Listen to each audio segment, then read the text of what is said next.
I want to say I hold no grudges. I hate no one. And I want my family to know that I love them. And I want to tell everyone on death row to keep the faith up. It's going to be okay. These were the last words of 27-year-old Carlos de Luna before he was injected with a lethal dose of petroleum bromide and pronounced dead 10 minutes later. Good afternoon, my name is Faulkner, and today I'm going to be talking to you about the death penalty. It was December in Texas, and Carlos de Luna was put on trial for the alleged murder of Wanda Jean Lopez in a Corpus Christi convenience store. With 3 shaky witness testimonies and a mediocre state-provided lawyer, de Luna was ultimately convicted of the crime and sentenced to death. In 2012, James Liebman, a Columbia Law School professor, published a 450-page report revealing unfair police investigation, contradicting witness statements, and other things that proved that Carlos Hernandez was the true perpetrator of the crime, 23 years after an innocent man was executed. In the 30 years since the Supreme Court reinstated capital punishment, no state has executed more people than Texas, 367. Now a joint investigation between ABC News and the Chicago Tribune finds that Texas may have put at least one innocent man to death. Eddie Garza says he told the detective leading the investigation another more violent criminal named Carlos Hernandez was bragging about the crime. That lead investigator told the Tribune Garza never told her that, and she followed up every lead. He told other people, yeah, Carlos de Luna took a fall for me. Nobody listened. Hernandez had a long record of 25 arrests and a reputation as a man who loved his knife. Hernandez was later convicted of stabbing this woman with the same kind of knife used on Wanda Lopez. Perhaps most disturbing about what happened here in Corpus Christi is that Carlos Hernandez and his weapon of choice were no secret. In fact, 2 homicide detectives and 1 prosecutor knew about him. But at trial, when Carlos de Luna told the jury it was Carlos Hernandez who did the stabbing, the lead prosecutor scoffed and called Hernandez a phantom in front of the jury. It's very troubling that one prosecutor says Carlos Hernandez is a phantom when the other prosecutor knows very well exactly who Carlos Hernandez is and his violent tendencies. The tragic story of Carlos Hernandez and Carlos de Luna is just one of the many harrowing incidences in which the death penalty was used inaccurately. In a study done by the Death Penalty Information Center in 2018, it is said that in a span of fewer than 20 years, 165 innocent people will be put to death and then exonerated as new evidence emerges proving their innocence. It is said in that same study that since 1986, 1,526 innocent people have been proven innocent after their execution. Not only does our justice system make many mistakes, but many of those mistakes involve minority defendants. In the early 2000s, 72% of the cases approved for the death penalty prosecution involved minority defendants. It's just too large of a number to be deemed a coincidence. Now let's take a look at some of the contributing factors. The Death Penalty Information Center put together a list of when an innocent person was executed and proven innocent later, and what contributed to their false execution. Some of these reasons involve mistaken eyewitness testimony, false or fabricated confessions, fabricated evidence, and things like that.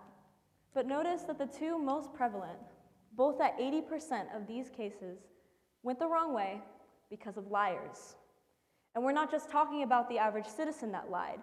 You see official misconduct. We're talking about our own judges, prosecution attorneys, and police officers who lied. And their lack of integrity ultimately costs an innocent American's life.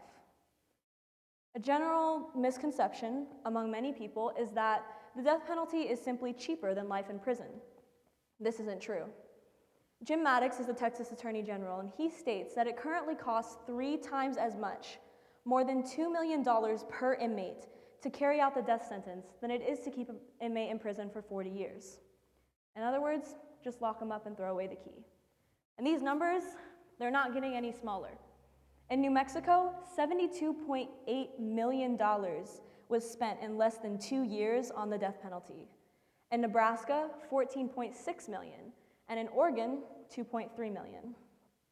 These numbers add up so quickly. As you can see on the graph above me, when the death penalty is sought and carried out, it costs over $1 million. The least expensive way to go is under $800,000. It's a very large gap. And that $1 million that costs to carry out the death penalty, that's not even taking into account the cost of the drug that will ultimately kill the person. Now that we've talked about the economic side, let's talk about the social repercussions of capital punishment. Of course, the family of the executed is going to be affected negatively, but no one ever talks about the jury. The executioners? What about the co-victims? First, the jury. A death-qualified jury usually has 12 to 23 people selected randomly, and in order for the death penalty to be carried out, the vote must be unanimous. There's no getting around it. Psychology Today says that 37.5% of male and 62.5% of female jurors seek psychological counsel after who they sentenced is killed. This means that it is likely that usually over half the jury will regret their decision to put someone to death. Ben Berger is one of these people. He was on a death-qualified jury in 2017. After the person he sentenced was executed, his wife noticed that he was suddenly very impulsive and that he was lacking a lot of motivation. So he went to see a counselor, and he was later diagnosed with persistent depressive disorder. He said after all of this, if I could have done anything, it would have been to deadlock the jury. But I didn't have the personal strength to do that. Now let's talk about executioners. Many people would think that this job wouldn't affect executioners because they do indeed choose to do it for their job. But in fact, the cost is detrimental. Executioners do more than just execute.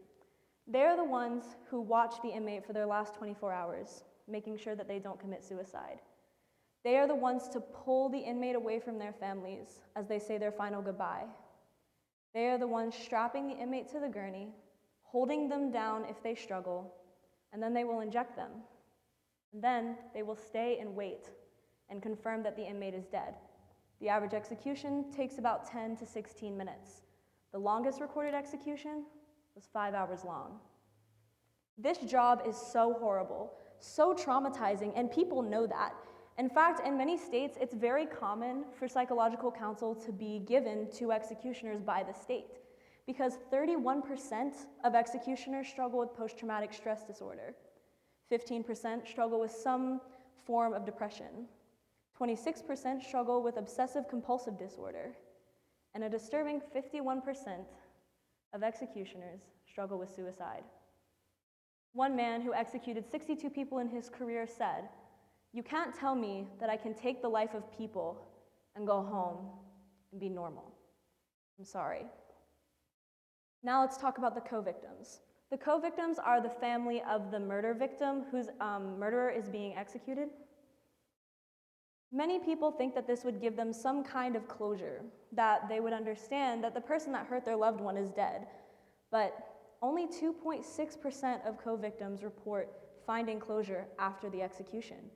And 26.7% say that it only hindered their healing process. Lula Redmond is a Florida therapist who works with families of murder victims, and she says, more often than not, families of murder victims do not experience the relief they expected to feel after the execution. Taking a life doesn't fill that void, but it's generally not until after the execution that families realize this. John chapter 7 is the story of the woman caught in adultery. Jesus comes across a woman who is breaking a major Jewish law, and it provoked a stoning. Jesus says in verse 7, "Let any among you who is without sin be the first to cast a stone at her." Everyone froze. They all knew that they were not worthy to do what was being asked of them, because we are all sinners, so who are we to condemn each other?